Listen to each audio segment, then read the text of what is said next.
Establecido como el eje del ciclo semanal, el séptimo día permaneció por miles de años como el sello del poder y la autoridad del Creador.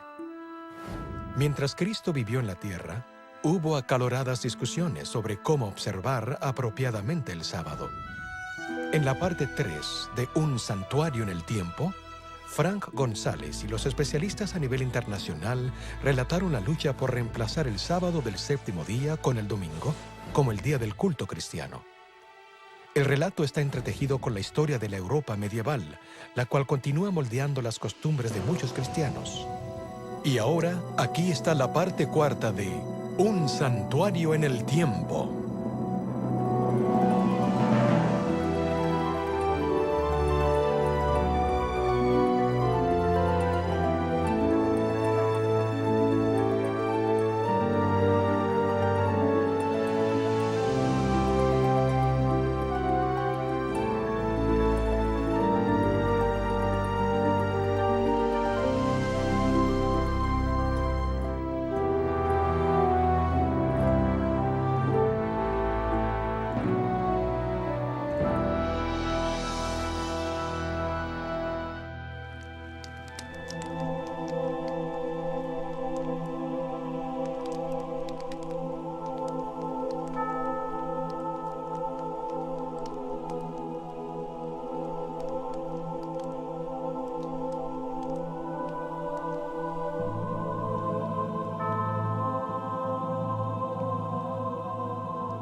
Soy Iván Kurizin.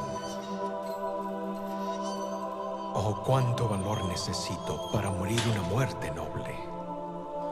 Moriré por mi fe, por la verdad que amé. Moriré por lo que creí y enseñé, conforme a las Sagradas Escrituras, el Antiguo y Nuevo Testamento. Moriré por haber observado el séptimo día de la semana como el santo sábado de Dios.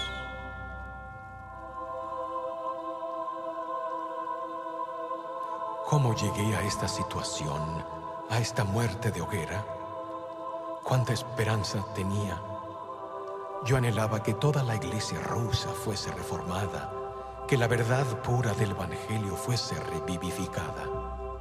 Pero hoy todo se acaba.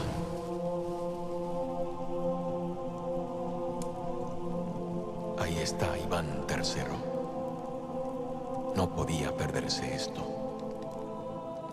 Antes era nuestro amigo.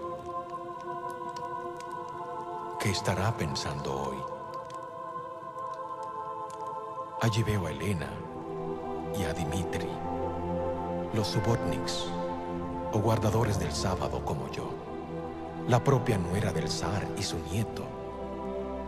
¿Qué será de ellos? ¿Los quemarán también?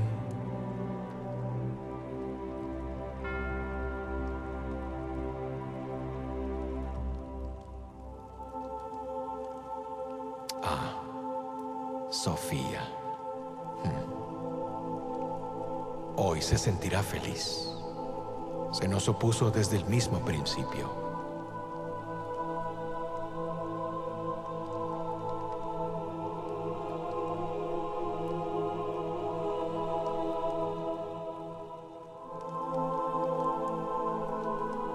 Y Gennady, el arzobispo de Novgorod,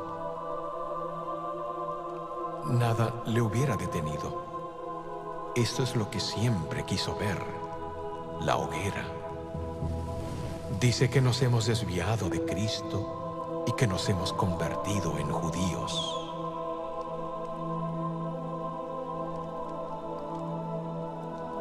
Pero yo soy cristiano y muero hoy por amor a Cristo y a su palabra.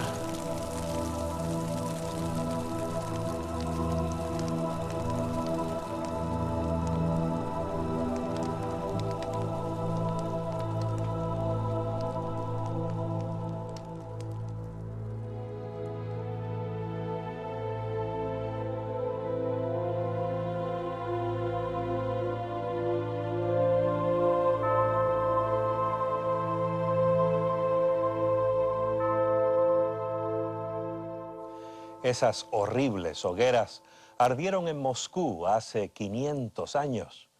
Marcaron el fin de la Reforma rusa del siglo XV.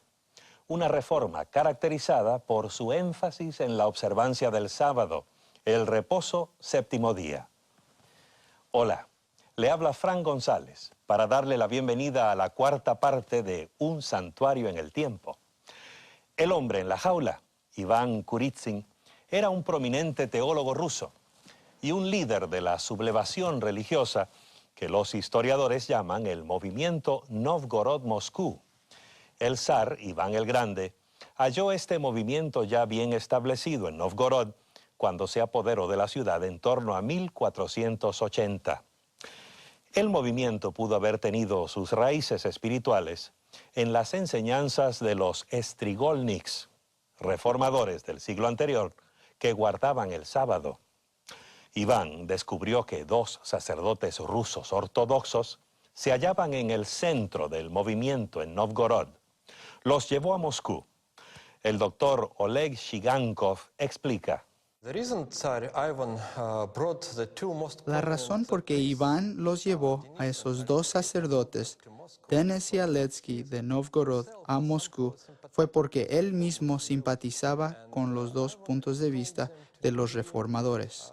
Ahí los instaló como sacerdotes de las dos catedrales más importantes de Moscú, la de Arkhangelsk y la de Armenia. Esas catedrales todavía son las más importantes de Rusia. Pero el zar no era el único partidario de la reforma. El movimiento Novgorod-Moscú alcanzó a los más altos niveles del gobierno, que incluía gente del círculo íntimo del zar. Toda la historia parece una novela gótica. Por una parte está Elena Stefanovna, la nuera enviudada del zar, una subotnik, esto es, guardadora del sábado. Ella es parte de este movimiento que trata de alejar a los cristianos rusos de las tradiciones religiosas establecidas y llevarlos de nuevo a la Biblia. Por otra parte está Sofía, la segunda esposa del zar, princesa griega por nacimiento. Creció en Italia, bajo la influencia de los dirigentes católicos, quienes esperaban que su matrimonio con el zar acercara a los rusos a la Iglesia de Roma. Pero Sofía acabó adoptando la religión rusa ortodoxa. Así el zar Iván se vio atrapado entre estas dos mujeres, ambas con gran influencia sobre él y su corte, pero las dos en lados opuestos en la controversia religiosa. Pero la trama se complica más. Al hijo de Elena, Dmitri, el nieto de Iván, le toca ser el próximo zar. Es el heredero legítimo, según las reglas de la sucesión. De hecho, Iván declara oficialmente a Dmitri como su heredero. Y Dmitri, igual que su madre, apoya a los reformadores que guardan el sábado. Luego Sofía, la segunda esposa del zar, le dio un hijo llamado Vasily. Ella quiere que su hijo le suceda a Iván. Es una mujer de férrea voluntad y está dispuesta a todo con tal de lograr su propósito. El aliado más poderoso de Sofía es Gennady, el arzobispo ortodoxo de Novgorod. Gennady es un celoso y fanático enemigo de los reformadores que guardan el sábado. Él aplica medidas extremas. Escuchen esto. En algunas cartas que escribió el zar de Rusia, Gennady expresaba admiración por los métodos de la Inquisición española e insistía en que la Iglesia Ortodoxa y el Estado aplicaran esos métodos contra el movimiento de los subotniks rusos. los dirigentes rusos ortodoxos llevaron a cabo el Concilio de Moscú y condenaron a los reformadores como herejes. La sentencia del concilio detalla los cargos. Algunos de ustedes blasfemaron contra muchas imágenes sagradas. Otros de ustedes cortaron las sagradas imágenes y las quemaron. Y todos ustedes han honrado el sábado más que el día de la resurrección de Cristo. Ahora, desde luego, el día de resurrección es el domingo, el primer día de la semana. El concilio acusó a esos reformadores de honrar el séptimo día, sábado, más que el primer día, domingo. Eso unificó más el movimiento. El concilio de Moscú marcó el fin para el movimiento de Novgorod-Moscú, el cual acabó en las llamas de la Plaza Roja. A Elena Stefanovna y a su hijo Dmitri se les retiró la protección. No se sabe cuál fue su suerte. El zar Iván III murió y el hijo de Sofía, llamado Vasili, reinó en lugar de él, tal como su madre quería.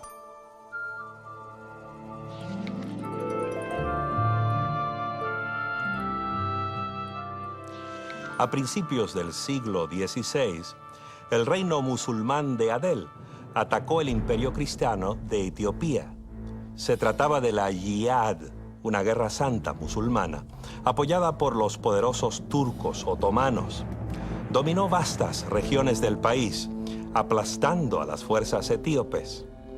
Desesperado, el emperador pidió ayuda a Portugal.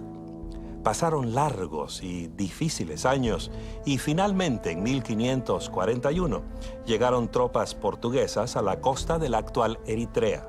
Cristóbal da Gama, hijo del famoso navegante Vasco da Gama, iba al mando de una banda de 400 mosqueteros. Su misión era rescatar la Etiopía cristiana. Fue un esfuerzo costoso. En la primera batalla, los portugueses sufrieron grandes pérdidas. El mismo da Gama fue capturado y decapitado por el comandante musulmán. Por fortuna, con la ayuda de la fuerza portuguesa sobreviviente, el emperador Claudio rechazó a los invasores en 1543, acabando con la amenaza musulmana. Pero pocos años más tarde, surgió una nueva amenaza para el cristianismo etíope, cuando los misioneros jesuitas llegaron tras las tropas portuguesas. Arrostrando privaciones, tortura y muerte en el continente africano, esos jesuitas se dedicaron a llevar a la iglesia etíope al redil católico romano. Pero había grandes diferencias entre la iglesia ortodoxa etíope y la iglesia católica romana.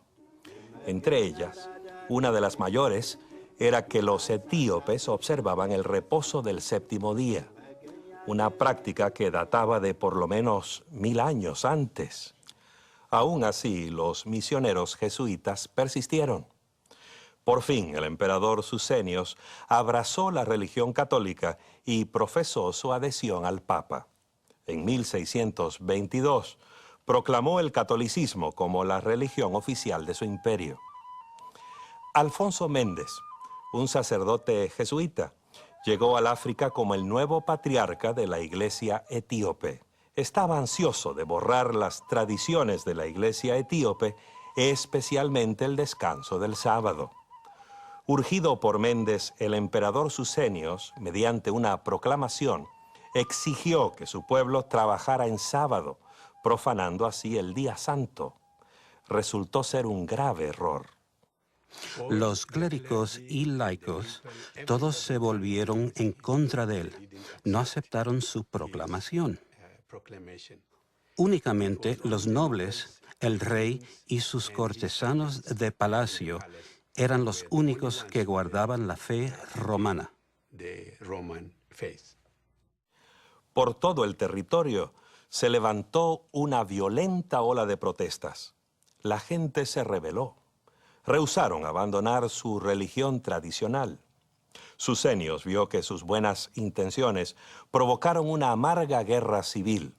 Hubo miles de bajas. Pero desde el caos y el derramamiento de sangre, se oyó la voz de la razón. Fasílidas, uno de los hijos de Suseños, habló a su padre diciendo: «Mira cuánta gente has matado. ¿A cuántos más vas a matar todavía? No son paganos ni son musulmanes. Es nuestra gente. Algunos de ellos son sus propios parientes». Y así convenció a su padre del error que cometía. Finalmente, Suseños promulgó otro edicto diciendo: «Cuando acepte la fe romana, creí que eso era bueno para el pueblo. Pero ahora, hasta los campesinos ignorantes eligen morir por preservar su tradición antes que aceptar la nueva fe. Por lo tanto, abdicaré y entregaré mi reino a mi hijo Fasílides. De ahora en adelante, dijo, ustedes son libres de adorar como quieran. En sus iglesias, en sus comunidades, están libres». Aún hoy, la observancia del sábado junto con el domingo es común en Etiopía, la nación con la historia más larga en el mundo de observancia cristiana del sábado.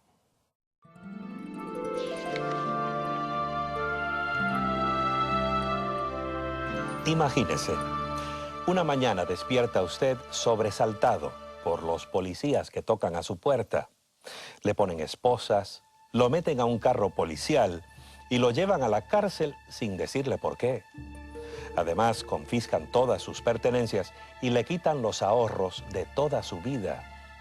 Usted pasa meses en una celda solitaria, preguntándose por qué lo han encarcelado. De vez en cuando los guardias lo llevan para que unos detectives lo interroguen, pero el proceso es muy extraño. Ellos quieren que usted les diga por qué ha sido arrestado. Le dicen que hay 7 u 8 testigos en contra suya, pero no dicen quiénes son. Ellos quieren que usted también adivine eso. A veces lo someten a torturas. Usted trata de imaginar quién lo habrá acusado de cualesquiera crímenes que se suponga que usted haya cometido. Y luego comienza a decir nombres, esperando que sean los que ellos quieren. A veces prometen que lo van a soltar, pero solo si coopera. En último caso, usted comienza a inventar cosas y confiesa crímenes que nunca cometió, esperando satisfacerlos.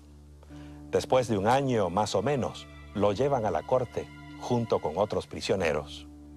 A algunos de ellos se les asignan sentencias leves, a otros se los condena a cadena perpetua, a otros aún se los aplica la pena capital. ¿Qué le tocará a usted?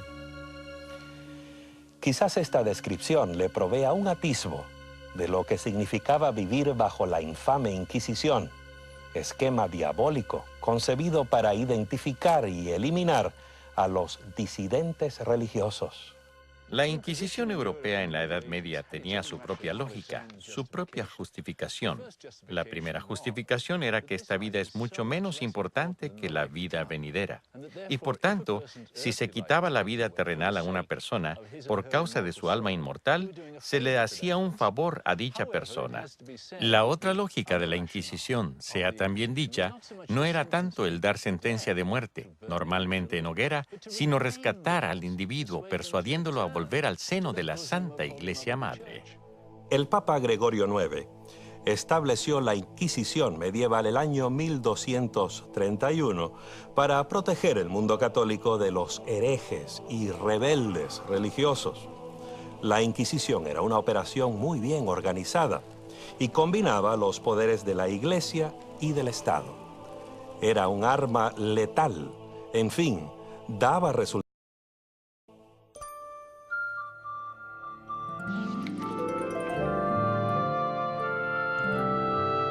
En 1469, el casamiento de Fernando e Isabel unió los reinos de Castilla y Aragón en el Reino Unido de España. Estos mismos reyes son los que en 1492 mandaron a Cristóbal Colón en su viaje de descubrimiento. Dichos reyes eran católicos militantes. De hecho, se los llama los reyes católicos. pero tenían que reconocer que su España no era tan católica como ellos querían que fuese. Es que 1 o 2 generaciones antes, a los judíos de España se los había obligado a convertirse al catolicismo bajo amenaza de deportación y pérdida de sus posesiones. A esos convertidos a la fuerza se los llamaba nuevos cristianos, y el apodo perduró. Habían sido bautizados como católicos, pero algunos, quizás muchos de ellos, retuvieron algunas costumbres judías tradicionales, como la observancia del reposo del 7º día. Para la reina Isabela eso era una seria profanación de la verdadera religión católica. Así, en 1478, persuadió al Papa que autorizara la Inquisición española. Quería purgar su iglesia de toda contaminación de herejía judía. En España y Portugal, la Inquisición dedicó gran parte de su energía y atención a identificar y desarraigar a los que en apariencia eran católicos, pero que en la práctica todavía se aferraban al judaísmo. Algunos de los nuevos cristianos seguían la costumbre judía de encender una vela especial antes de la puesta del sol el viernes, momento en que, según el Antiguo Testamento, comenzaba el sábado. Para los inquisidores, esta costumbre de encender las velas del sábado era evidencia condenatoria. El poder de la Inquisición era sutil e insidioso. Los inquisidores urgían a la gente a espiar a sus amigos, a sus vecinos, aún a sus miembros de su propia familia. Usaban amenazas y torturas para obligar a la gente a proveer las evidencias que necesitaban. A los herejes recalcitrantes y a los que reincidían, se les aplicaban las medidas más extremas. Se los entregaba a las autoridades seculares para que los castigaran. Algunos se los quemaba en efigie, a otros se los quemaba en persona, en la hoguera. La Inquisición española extendió sus redes y atrapó en ellas a otros, además de los judíos convertidos. La Iglesia Católica incluía a ex-musulmanes. Los inquisidores sospechaban que esos creyentes practicaban secretamente el islamismo. Y desde luego, había que proteger a España de la controversia religiosa que comenzaba a azotar el resto de Europa. De esto también se ocupó la Inquisición. Soy Constantino. Oh Dios, ¿me puedes oír? ¿No hay crueles paganos, caníbales sanguinarios peores que las bestias destructoras, a quienes puedes entregarme, a fin de escapar de estos bárbaros inhumanos que me mantienen en este foso? ¿Por qué estoy aquí? ¿Por causa de la verdad? ¿Por causa del sábado? He guardado tu palabra. La he enseñado fielmente. ¿He de morir aquí, en este foso? El doctor Constantino Ponce de la Fuente era un predicador muy popular y escritor talentoso. Viajó por casi toda Europa como capellán de la corte imperial. Sus compañeros lo tenían en tal estima que fue elegido canónigo magisterial de la Gran Catedral de Sevilla, una enorme estructura gótica considerada hoy como la catedral más grande del mundo. Cuando Constantino predicaba, grandes multitudes se juntaban para escuchar sus sermones. Pero el doctor Constantino era un reformador, papel muy peligroso para desempeñarlo en Sevilla, el corazón mismo de la Inquisición española. Fue aquí donde Constantino y algunos de sus colegas adoptaron ciertas creencias no católicas. Mientras desempeñaba el cargo más alto en la Gran Catedral, él y sus amigos formaron la Iglesia Cristiana Secreta. Constantino creía que los cristianos debieran obedecer los 10 mandamientos y que esa obediencia era posible cuando la gracia de Dios obraba en la vida del cristiano. Según su opinión, obedecer el decálogo incluía el reposo del 7º día. Comprendiendo la naturaleza humana y cuán fácil es que los seres humanos se olviden de él, Dios estableció un día específico para que le fuera ofrecido como diezmo, en el cual los hombres, aliviados de otras tareas, reconocieran, tanto en su interior como en su conducta externa, al Señor que los creó. Algunos miembros de la recién formada Compañía de Jesús, los jesuitas, sospecharon de Constantino al escuchar sus sermones. En repetidas ocasiones, la Inquisición lo llamó para que explicara sus enseñanzas. Sus amigos se preocuparon, pero él les dijo: ellos quieren quemarme, pero ven que estoy todavía muy verde. Los oficiales de la Inquisición por fin lo arrestaron en agosto de 1558 y lo llevaron a la prisión del Inquisidor cerca de Sevilla, aislado de sus amigos y otros que lo apoyaban y de las multitudes que habían llenado la catedral. Constantino Ponce de la Fuente pasó sus últimos días sufriendo en una deplorable trampa mortal. No hubo público que escuchara sus palabras finales cuando murió en febrero de 1560, una víctima más de la Inquisición española.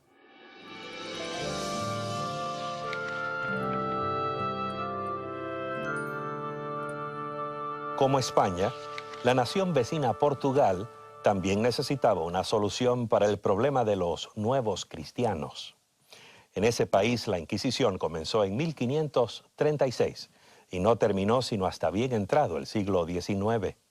Sus 300 años de tiranía y opresión estuvieron marcados por inconcebible crueldad y violencia. Algunos registros que sobreviven hoy incluyen largas listas de víctimas, descripciones meticulosas que documentan las tragedias humanas en resúmenes fríos y breves. Uno de los capítulos más siniestros de esta Inquisición se escribió lejos de Portugal, en el extremo oriente de India. ¿Cómo habrá llegado la Inquisición allá? Veamos. A fines del siglo XV, Vasco da Gama había navegado por el extremo sur de África hasta la India, abriendo la ruta marítima desde la costa atlántica de Europa hasta el oriente.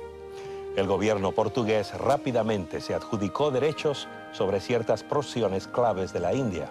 Era un nuevo mundo de oportunidades. Al final, muchos nuevos cristianos emigraron allá, esperando hallar una nueva vida lejos de los inquisidores.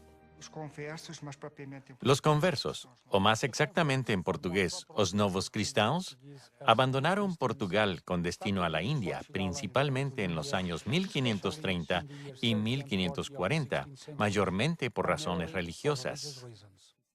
En 1542, Francisco Javier, uno de los primeros misioneros jesuitas, llegó a Goa, en la costa occidental de la India. Su propósito era evangelizar a los pueblos orientales.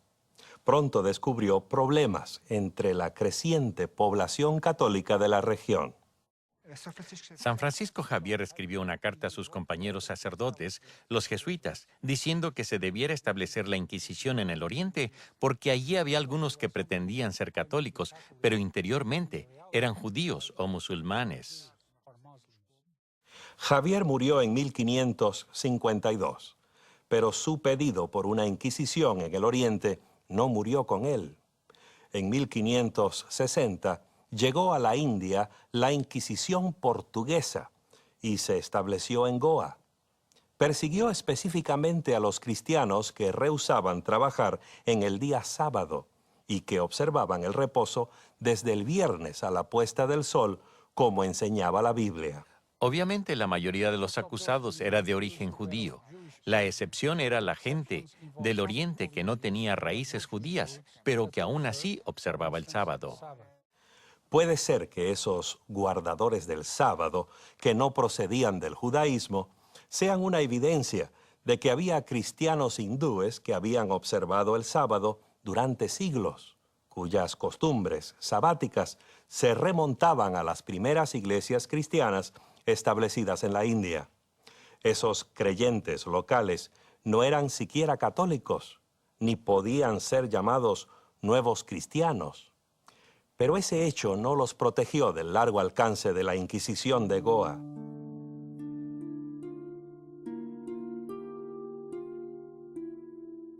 Soy Carlos Telón. médico y ciudadano francés. ¿Por qué estoy aquí, prisionero de la Inquisición? He sido acusado falsamente y detenido sin razón válida. Las acusaciones en mi contra son inventos de mis enemigos. Yo no soy hereje. Sin embargo, he perdido la esperanza de salir de aquí. Mi único escape es la muerte. He tratado de suicidarme más de una vez. Quieren que confiese, pero ¿confesar qué? He confesado una y otra vez, pero quieren más. Por lo menos, no soy uno de los cristianos nuevos, a quienes ellos realmente persiguen. Y yo, en realidad, no soy afortunado. Estoy aquí, atrapado aquí, como ellos, y mi fin es tan incierto como el suyo. Sabemos detalles del caso de Carlos de Jon, porque más tarde él lo detalló por escrito. Acusado solo de ofensas triviales, lo mantuvieron preso 2 largos años antes de su juicio. Sus jueces lo expulsaron para siempre de la India y lo sentenciaron a 5 años de trabajos forzados en los astilleros de Lisboa. Tuvo más suerte que muchos. Sus amigos franceses intervinieron en su favor y el inquisidor general le concedió libertad antes que se cumpliera el plazo. En 1677 volvió sano a Francia, donde comenzó a escribir acerca de su pesadilla como víctima de la Inquisición. En su relato dice que la mayoría de los muertos en la hoguera por judaizar no eran judíos, sino cristianos que guardaban el sábado. De 100 personas condenadas a la hoguera por su judaísmo, hay apenas 4 que a su muerte profesaban esa fe. Los demás gritan y protestan hasta su último suspiro, diciendo que son cristianos y lo han sido toda la vida. En 1684, Carlos de Jon publicó su relato de la Inquisición en Goa. El libro revela los operativos de la Inquisición portuguesa desde el punto de vista de la víctima, y no es un cuadro bonito.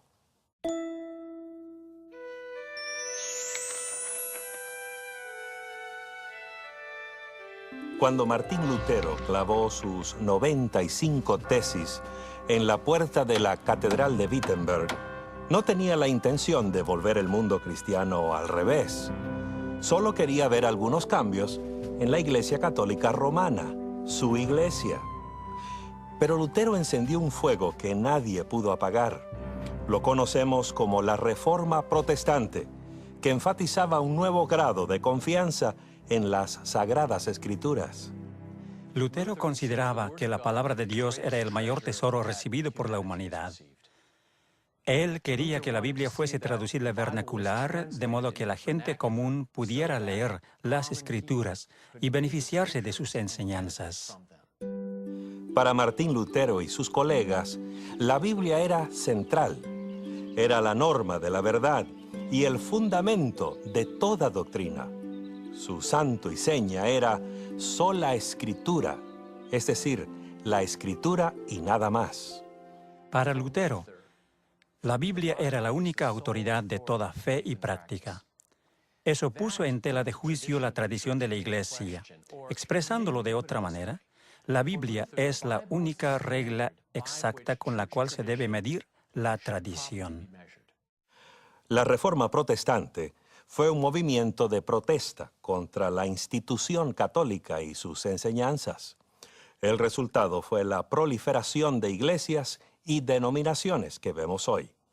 Los resultados podrían haber sido distintos si la Iglesia Católica hubiera convocado un concilio para considerar los temas expuestos por los reformadores.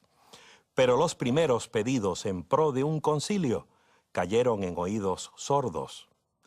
El doctor John O'Malley, historiador jesuita, nos dice por qué.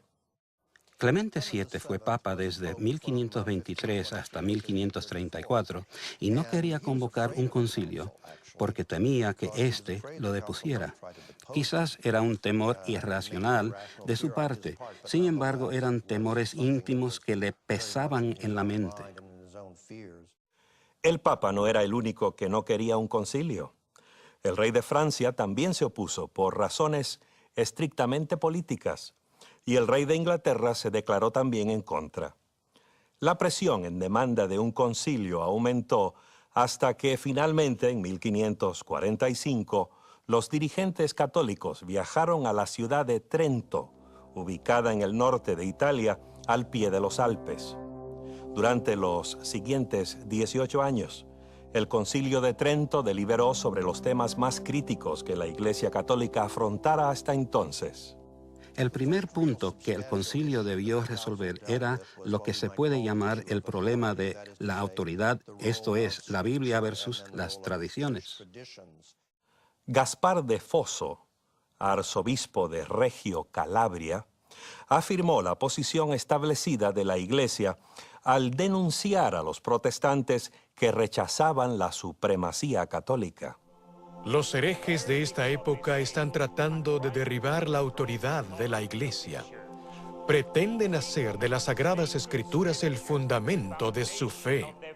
Pero es la Iglesia, después de todo, la que tiene autoridad sobre las Escrituras. Es la Iglesia la que nos señala las Escrituras y declara su origen divino y nos las explica fielmente cuando son difíciles de entender. El Concilio de Trento declaró que la autoridad de la Iglesia descansa sobre dos columnas, no solo en las Escrituras, sino en las Escrituras y en lo que el Concilio llamó tradición. Es la autoridad descendida, la fe provista por los apóstoles, el pilar que está a la par de las Escrituras para sustentar la autoridad magisterial de la Iglesia Católica. El decreto de Trento, en este punto de la autoridad, comienza diciendo que la fe de la Iglesia y la práctica de la Iglesia se basan en la enseñanza y predicación de Cristo y los apóstoles. Y esto ha llegado a nosotros en dos formas: la tradición escrita, como es el caso de las Sagradas Escrituras, y las tradiciones orales que se remontan a la época de los apóstoles. El punto de vista católico era que Cristo mismo estableció la estructura de la Iglesia centrado en los obispos. De modo que cuando los obispos afrontaban una disputa acerca de la interpretación de las Escrituras, no podían simplemente decidir cómo les pareciera, sino que debían tomar en cuenta las decisiones de los obispos y concilios que se habían acumulado a través de los siglos.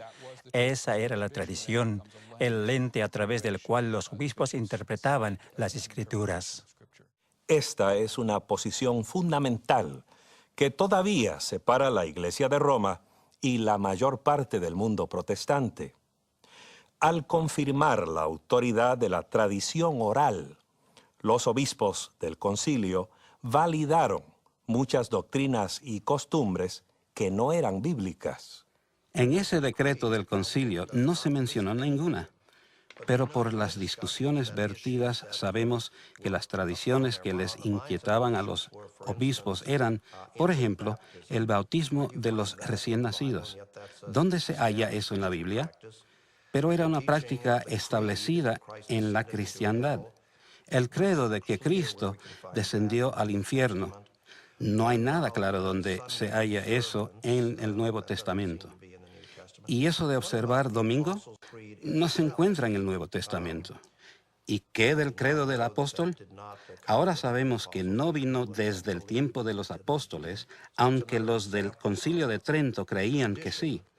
Esos son algunos ejemplos de la tradición que les preocupaban a los del concilio y sentían que no podían optar por basarse únicamente en la Biblia. ¿Cómo entonces pudo haberse cambiado el día de adoración del sábado al domingo? Para los obispos católicos en el Concilio de Trento, la respuesta estaba clara. El sábado, el día más glorioso de la ley, ha sido cambiado por el día del Señor. Esto no ha sido hecho por mandato de Cristo, sino por la autoridad de la Iglesia.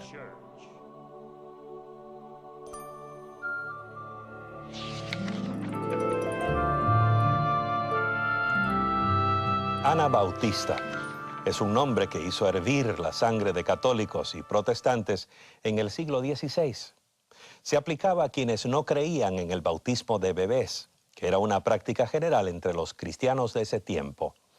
Los anabautistas creían que el bautismo era solo para los adultos que comprendían y aceptaban el mensaje del Evangelio.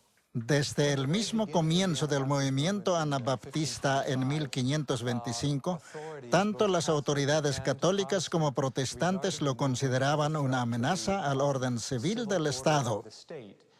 Los anabautistas negaban que la Iglesia y el Estado tuvieran alguna autoridad sobre la conciencia.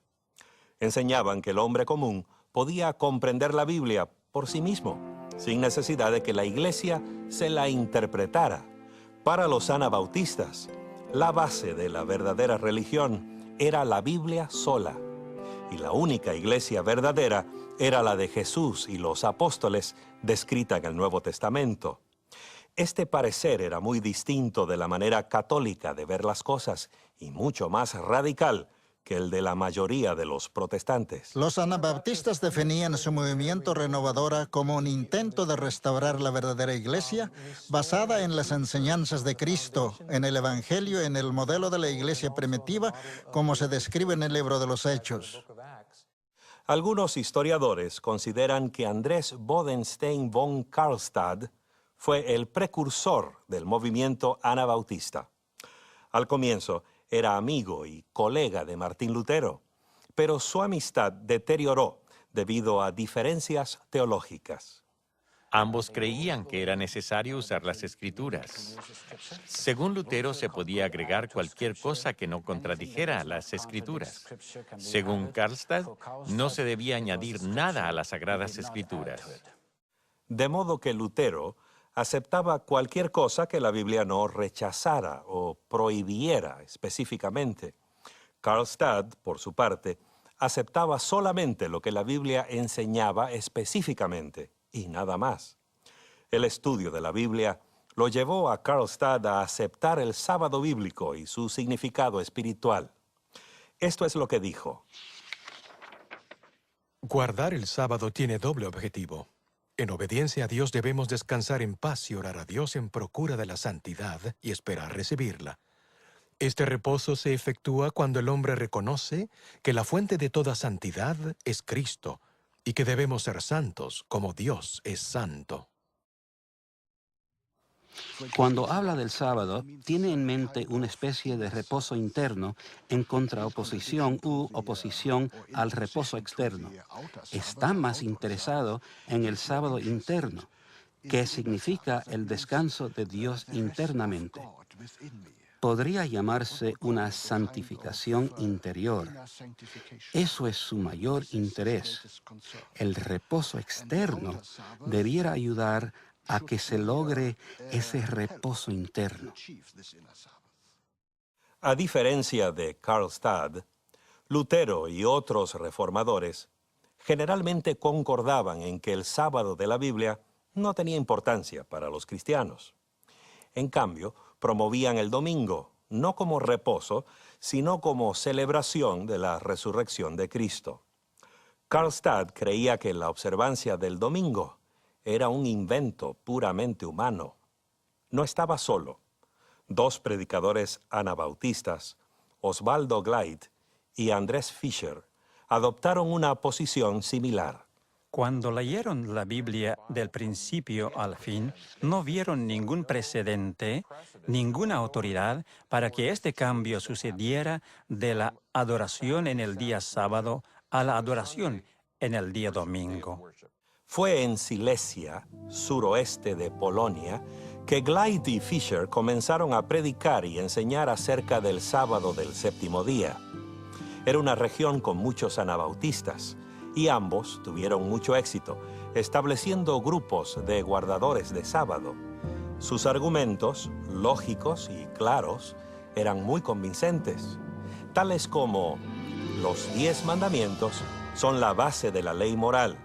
Por tanto, el sábado del cuarto mandamiento es parte de la ley moral que los cristianos deben obedecer. No son 8 ni 9 mandamientos, decían, sino 10. No podemos decir que hay que obedecer a algunos de ellos e ignorar otros. También aseveraban que el mismo Jesús guardó el sábado. Los apóstoles y los padres de la iglesia enseñaron la observancia del sábado del séptimo día. Fueron el Papa Víctor y el emperador Constantino quienes introdujeron a la iglesia el culto en domingo. Por otra parte, el mismo Dios estableció el culto en sábado. Debemos guardar el sábado, decían ellos, por amor a Dios. Ni Glyde ni Fisher morirían de muerte natural. Glyde terminó arrestado, llevado a Viena, encarcelado, torturado y por fin ahogado en el Danubio, un destino típico para un anabautista. La historia de Fisher es un poco distinta. En 1529, Andrés Fisher y su esposa estuvieron en Eslovaquia predicando entre los mineros, por lo que fueron arrestados y llevados al castillo de Chichua, donde, habiendo sido arrestados en mayo, se los mantuvo en una mazmorra hasta agosto, cuando se le hizo algún tipo de juicio. Ambos fueron condenados a muerte, la esposa a ser ahogada y Andrés Fisher a ser ahorcado. Entonces sacaron a la esposa de la cárcel y la ahogaron. En la ejecución de Andrés Fisher sucedió algo extraño. Lo colgaron de la torre del castillo. Al parecer quedó colgado de la cuerda durante horas, pero no murió. Quizá la cuerda se rompió o sus amigos la cortaron. El registro de lo sucedido no está claro. Lo que sí está claro es que Andrés Fisher sobrevivió. Después de escapar misteriosamente o milagrosamente de la ejecución, Fisher trabajó otros 10 años como pastor itinerante. Estuvo en Moravia, en Bohemia y en Eslovaquia, y parece haber viajado haciendo un circuito durante los siguientes 10 años.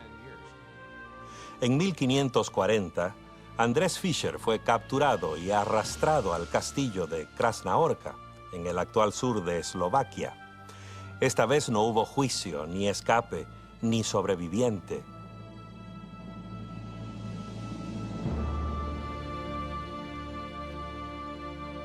Resulta de que muchos guardaron el sábado, el séptimo día, durante los siglos XV, XVI y XVII. Ya hemos mencionado Rusia, Etiopía, España, India, Silesia, pero los ejemplos más notorios se encuentran en Inglaterra. Allí el rey Enrique VIII extrajo de la Iglesia Católica todo el sistema eclesiástico. Tomó las catedrales, los monasterios, los conventos y la jerarquía eclesiástica, sacerdotes y obispos de todos los niveles.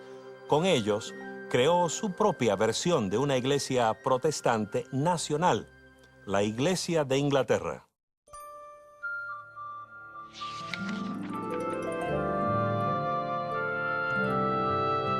Ocho personas murieron y resultaron muchos heridos cuando se desplomó una tribuna en Paris Gardens, cerca de Londres, en enero de 1583.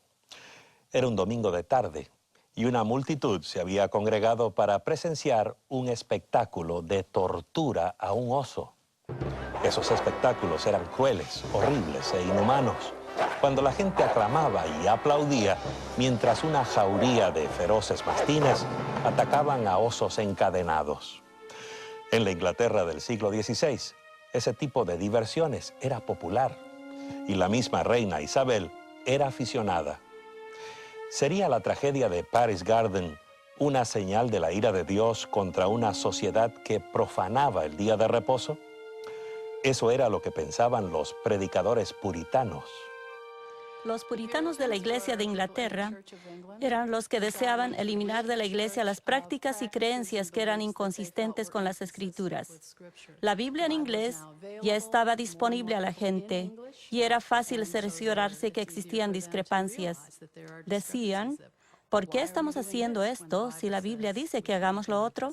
Se llamaban puritanos porque querían purificar la Iglesia. La Iglesia de Inglaterra, la Iglesia anglicana, era muy parecida a la Iglesia católica. Había algo de la teología de reforma, pero sobrevivía mucho de la forma y sustancia católicas. Para los puritanos, no había habido suficiente reforma en Inglaterra. Así estallaban los puritanos contra los quebrantadores del día de reposo, esos jugadores y amantes del teatro. Debe haber sido una ardua batalla contra William Shakespeare y el estreno de sus famosas obras teatrales.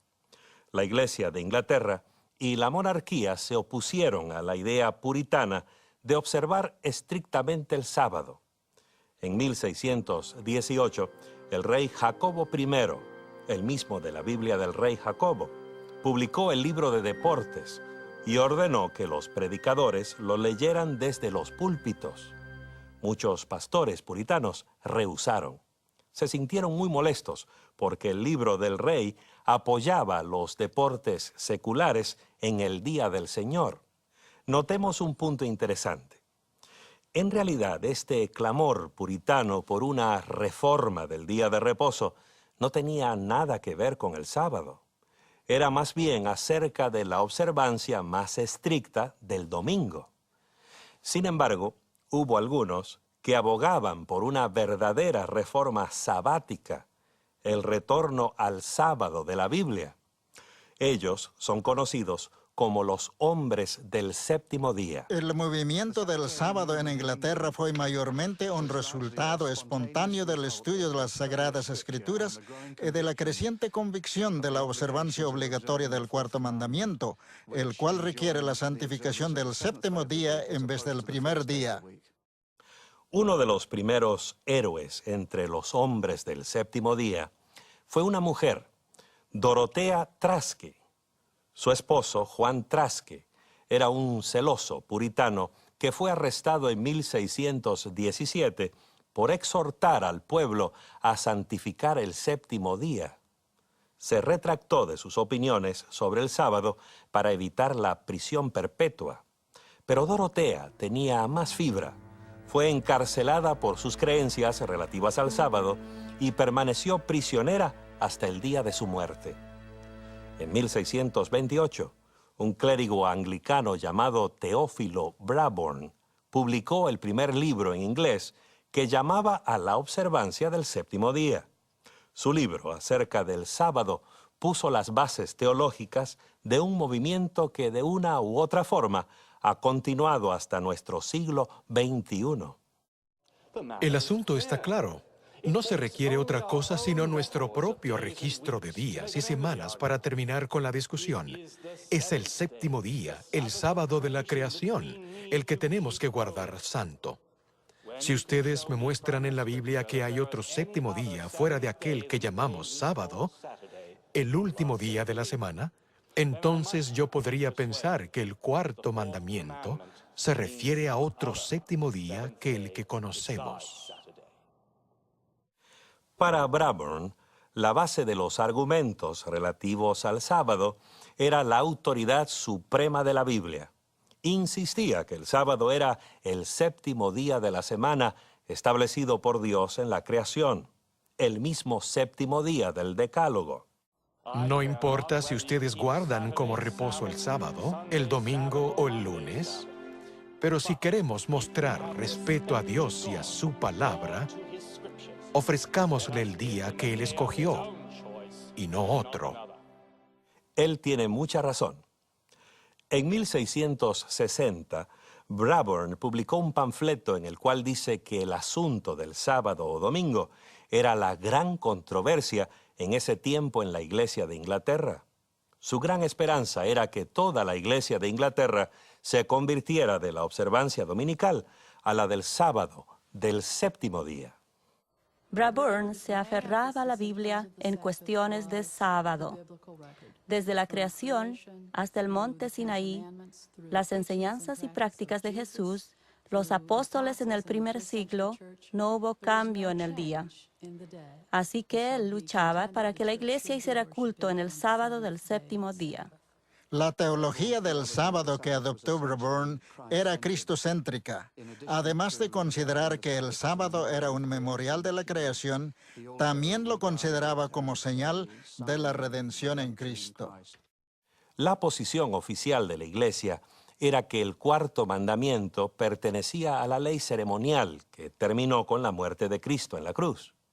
Bradburn llamaba a ese tipo de razonamiento una monstruosa mixtura y señaló que todos los 10 mandamientos habían sido escritos en piedra por la mano de Dios y que no había nada de ceremonial en ninguno de ellos.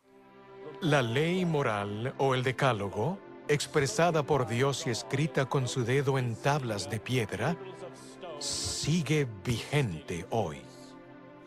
Los opositores de Bradburn arguían que Cristo mismo había cambiado el día de reposo al primer día de la semana.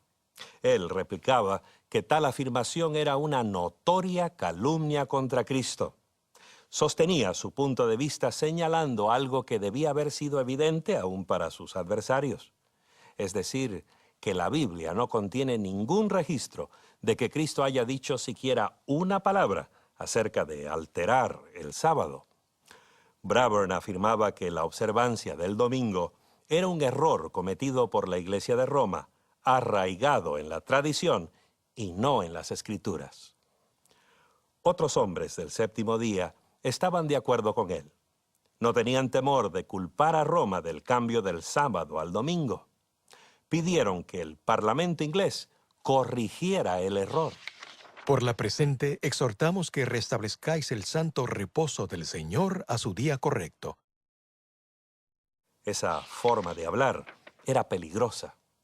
Algunos hombres del séptimo día pagaron muy caro por hablar valientemente. En 1632, el mismo Teófilo Bradburn fue arrestado y confinado a la cárcel de Gatehouse, en Londres. La corte le impuso una multa de 1,000 libras esterlinas, el equivalente a $150,000 de hoy. Lo despojaron de su licencia ministerial y ordenaron su excomunión de la Iglesia de Inglaterra. Además de todo eso, pasó 1 año y medio encarcelado. Pero ni las cortes ni las prisiones desviarían a Bradburn o a sus compañeros, hombres del séptimo día, de su noble propósito. Jaime Oxford era un bautista que vivía en la ciudad de Salisbury. En 1650 escribió un libro que proponía la observancia del séptimo día, titulada La doctrina del cuarto mandamiento. Uno de los principales argumentos, según el título de su obra, era que el cuarto mandamiento había sido deformado por el papismo. 100 ejemplares del libro de Oxford fueron confiscados por la autoridad del alcalde de Salisbury y se envió una muestra al Parlamento. En cuestión de días, la Cámara de los Comunes condenó el libro, argumentando que era erróneo, escandaloso y profano, y ordenó que todos los ejemplares en Inglaterra y Gales fueran quemados públicamente. Oxford mismo fue excomulgado y sentenciado a prisión. En cuanto a su libro, solo un ejemplar sobrevive hasta hoy en la biblioteca de la Iglesia de Cristo de Oxford, Inglaterra. Otro reformador del sábado, Francisco Bampfield, era descendiente de Sir Francis Drake y hermano de un distinguido miembro del Parlamento. A pesar de ser uno de los más grandes predicadores ingleses de esos días, sus ideas disidentes le causaron su prisión en 1663. Fue allí, en la cárcel de Dorchester, que descubrió el sábado bíblico y comenzó a observar el séptimo día. Varios otros presos se unieron a él. Después de ser puesto en libertad, Bampfield se convirtió en el principal abogado del sábado. Fue a Londres y procuró organizar una unión de congregaciones observadoras del sábado. 10 años más tarde, en 1683, fue arrestado mientras predicaba ante su congregación de Londres. 1 año más tarde, murió en su celda. A pesar de las dificultades y persecuciones, el movimiento del séptimo día floreció en la Inglaterra del siglo XVII.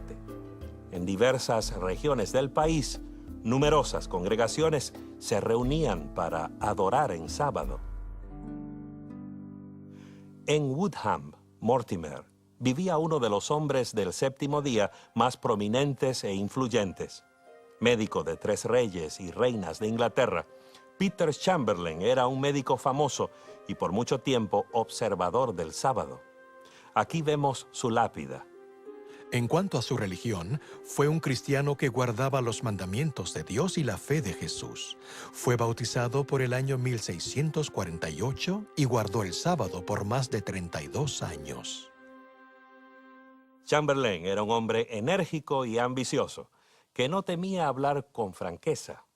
En 1682 dirigió una carta abierta al Lord Canciller Supremo, llamando al Papa el 3 veces coronado cuerno pequeño, que cambia los tiempos y la ley, haciendo referencia a una interesante profecía del libro de Daniel del Antiguo Testamento. Y hablará palabras contra el Altísimo. A los santos del Altísimo quebrantará, pensará en mudar los tiempos y la ley. Daniel 7:25. Peter Chamberlain, junto con otros hombres del séptimo día, creía que esta profecía predijo el ataque contra el sábado bíblico por el pontífice romano. ¿Tendrían razón Chamberlain y los demás? Algunos críticos piensan que sus ideas eran imaginaciones de disconformistas furiosos. Por más radical que haya sido su punto de vista, los hombres del séptimo día de la Inglaterra de los siglos XVII y XVIII comenzaron algo que perdura hasta hoy.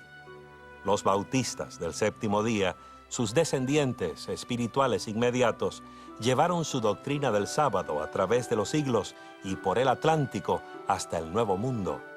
Relataremos su historia cuando volvamos con la quinta parte, el capítulo final de esta producción, Un santuario en el tiempo.